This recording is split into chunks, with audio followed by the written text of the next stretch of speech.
Westminster प्रश्नोत्तरी प्रश्न संख्या 11। परमेश्वर के प्रबंधन या सृष्टि के रखरखाव का कार्य क्या है?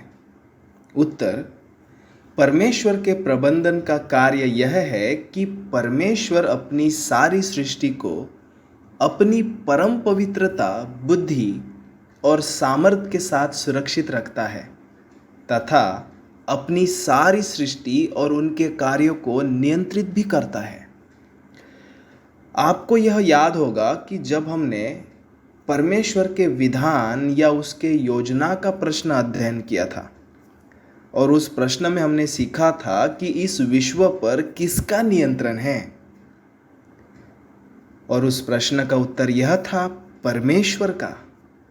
बाइबिल के प्रभु का इस विश्व पर नियंत्रण है।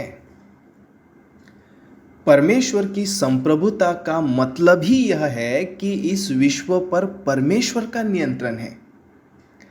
अगर इस विश्व पर परमेश्वर का नियंत्रण है तो इसका साफ और स्पष्ट मतलब यह है कि अन्य किसी का नहीं, परमेश्वर ही नियंत्रण करता है।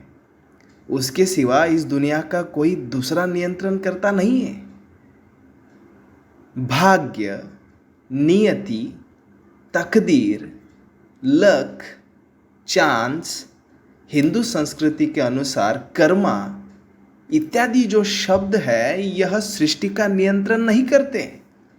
मनुष्य के जीवन में क्या होना चाहिए, क्या होने वाला है, यह नहीं ठहराते। परमेश्वर इस सारी सृष्टि को अपनी पवित्रता, बुद्धि, सामर्थ्य के साथ नियंत्रित करते हैं। जॉन कैल्विन जो प्रभु के दास थे, वह यह कहते थे कि लक जो शब्द है इसे ख्रिस्ती लोगों ने अपने दैनंदिन वोकैबुलरी में नहीं लाना चाहिए। इसे अपने जुबान पे भी नहीं लाना चाहिए कि इसके जीवन में या उसके जीवन में लक के वजह से यह हुआ, ही और she was lucky. No, god is to be acknowledged. बहुत से लोगों की मान्यता यह है कि इस विश्व में जो भी घटनाएं घटित होती है वह अचानक होती है, उसका कोई आधार नहीं है। परमेश्वर इस विश्व को बनाते हैं, उसे एक स्थान पर स्थित करते हैं और अब यह विश्व जो है आगे बढ़ रहा है, चला जा रहा है और परमेश्वर अब किसी तरह से दूर चले गए हैं, सृष्टि से अलग हो गए हैं। परमेश्वर अब सक्रिय नहीं है। इस सृष्टि में परमेश्वर उपस्थित है ही नहीं। इस सृष्टि में जो घटनाएं घटित होती है उसके पीछे परमेश्वर है ही नहीं। परंतु नहीं, यह बड़ा झूठ है। ऐसी शिक्षाएं जो है वो सीधा शैतान से आ रही है, जिससे हमें सावध होना चाहिए। प्रश्नोत्तरी हमें समझाती है कि परमेश्वर के द्वारा उसकी परम पवित्रता, बुद्धि और सामर्थ्य के साथ परमेश्वर सब प्राणियों को जीने और मरने की शक्ति देता है और उन पर प्रभुता करता है। परमेश्वर के जो कार्य है स्वयं परमेश्वर के समान है और इससे हमें आश्चर्य नहीं होना चाहिए। परमेश्वर पवित्र है, बुद्धिमान है, सामर्थ्यशाली है और इस कारण वह जो करते हैं वह भी पवित्र, बुद्धिमान और सामर्थ्यशाली होता है। यही उसका मतलब है। इस विश्व पर परमेश्वर का नियंत्रण है और इसका मतलब हमें दो अलग अलग शब्दों के द्वारा समझाया गया है। सुरक्षित रखता है और नियंत्रित करता है। सुरक्षित रखता है इसका मतलब यह है कि सूर्य प्रतिदिन पृथ्वी पर अपनी धूप बिखेरता है। यह परमेश्वर के आदेशों का, निर्देशों का परिणाम है। परमेश्वर सूर्य को सुरक्षित रखते हैं और हमें सूर्य से सुरक्षित रखते हैं। परमेश्वर विश्व को समंदर के डूबने से बचाते हैं। परमेश्वर अपने लोगों को भी सुरक्षित रखते हैं और इसके उदाहरण हमें बाइबल में दिए गए हैं। जैसे एलिया, जब वो बहुत बुरे परिस्थिति में था, परमेश्वर ने कौवे के जरिए उसे सुरक्षित रखा। परमेश्वर विश्व को नियंत्रित करता है, इसका मतलब क्या है? एस्तर रानी की कहानी अगर आपने पढ़ी हो तो पढ़िए एस्तर की किताब, पुराने नियम। एस्तर की कहानी में हमें परमेश्वर का नाम पूरे पुस्तक में एक भी बार पढ़ने में नहीं आता और ना ही प्रार्थना का कहीं जिक्र किया गया है। तो भी एस्तर रानी के द्वारा परमेश्वर यहूदियों को बचाते हैं और इस प्रकार परमेश्वर जो है अपने लोगों को नियंत्रित करता है, सृष्टि और सृष्टि के कार्यों को नियंत्रित करता है।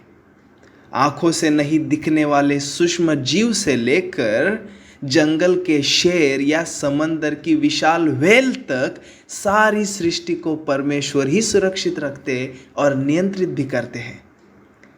हर विवरण को जो घटित होता है वह परमेश्वर के प्रबंधन के माध्यम से होता है। अगर कोई कहता है कि सेल या कोशिकाएं जो है वह अपनी जगह से बाहर है, वह स्वयं शासित है, स्वतंत्र है, तो परमेश्वर ही नहीं है। परंतु परमेश्वर है और उस परमेश्वर का इस दुनिया पर नियंत्रण है। इसलिए कोई भी सेल या कोशिका अपने जगह से बाहर नहीं हो सकती सिवाय परमेश्वर के आदेश के। कोई भी सेल या कोशिका स्वयं शासित नहीं है, परमेश्वर उसे शासित करते हैं। यूसुफ उत्पत्ति अध्याय 50 और वचन 20 में कहते हैं, यद्यपि तुम लोगों ने मेरे लिए बुराई का विचार किया था, परंतु परमेश्वर ने उसी बात में भलाई का विचार किया। हम जानते हैं यूसुफ की कहानी को। हम जानते हैं कि किस प्रकार उसके भाइयों ने उन्हें बेच दिया गुलाम के रूप में, परंतु परमेश्वर ने जो उनके लिए ठाना था, पहले से ठहराया था, वो भलाई का था। इसलिए इस बात से फर्क नहीं पड़ता कि दुनिया हमारे बारे में क्या सोचती है या वो हमारे खिलाफ कितने विरोध की बातें करती है। परमेश्वर की संप्रभुता पर निर्भर रहे। परमेश्वर सब कुछ नियंत्रित कर रहे हैं। पतरस ने कहा प्रेरितों के काम अध्याय 3 वचन 15 में, और तुमने जीवन के कर्ता को मार डाला, जिसे परमेश्वर ने मरे हुओं में से जिलाया, और इस बात के हम गवाह हैं। उसी यीशु को जो परमेश्वर की ठहराई हुई योजना और पूर्व ज्ञान के अनुसार पकड़वाया गया, तुमने अधर्मियों के हाथ से क्रूस पर चढ़वा कर मार डाला। प्रेरितों के काम अध्याय 2 वचन 23। प्रियो, क्रूस जो है वह परमेश्वर का संकल्प है, परमेश्वर की ठहराई हुई योजना है, कोई अपघात नहीं है। उसी प्रकार यूसुफ की कहानी भी, उसे गुलाम करके बेचे जाने से लेकर मिस्र के प्रधान तक सारी बातें परमेश्वर की ठहराई हुई योजना के अनुसार है। परमेश्वर का संकल्प है, परमेश्वर की अपने लोगों के लिए ठहराई हुई भलाई की योजना है।